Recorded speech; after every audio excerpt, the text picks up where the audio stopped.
আপনার মোবাইলটা যদি গরম হয়ে যায় আর আপনার মোবাইলটা যদি স্লো হয় আর যদি আপনার মোবাইলে কোনো হার্মফুল অ্যাপ থাকে, আপনার প্লে স্টোরে এই ৩টা কাম করে নেন, আপনার মোবাইলটা গরম হবে না, আর আপনার হার্মফুল অ্যাপগুলো ডিলিট হয়ে যাবে, আর আপনার মোবাইল আগের তুলনায় বহুত ফাস্ট চলবে। কিন্তু কি এই ৩টা সেটিংস জানতে হলে পুরো ভিডিওটা দেখে নিন।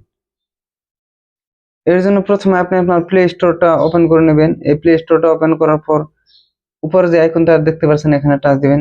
দেওয়ার পর নিচের দিকে আসবেন। নিচের দিকে আসার পর প্লে প্রোটেক্ট যে দেখতে পাচ্ছেন এখানে টাচ দিবেন। দেওয়ার পর এখানে স্ক্যান করবেন। স্ক্যান করার পর এখানে যদি আপনার কোনো হার্মফুল অ্যাপ থাকে এখানে দেখাবে। দেখানোর পর এখানে লেখা আছে নো হার্মফুল অ্যাপ। তারপর এটা হলো প্রথম কাজ। দ্বিতীয় কাজটা হলো আপনি আপনার সেটিংসে আসবেন। নিচের দিকে আসার পর সেটিংসে আসবেন। সেটিংসে আসার পর এখানে data use download auto update দেখতে পাচ্ছেন, তার এখানে টাচ দিবেন। টাচ দেওয়ার পর নিচের দিকে আসবেন। নিচের দিকে আসার পর এখানে অটো আপডেট অ্যাপস এখানে ক্লিক করবেন। ডোন্ট অটো আপডেট অ্যাপস এখানে ক্লিক করে দিবেন। এটা হলো ২ নাম্বার কাজ। ৩ নাম্বার কাজটা হলো নিচের দিকে আসবেন। নিচের দিকে আসার পর নিচের দিকে আসার পর আপডেট প্লে স্টোরস এখানে টাচ করবেন।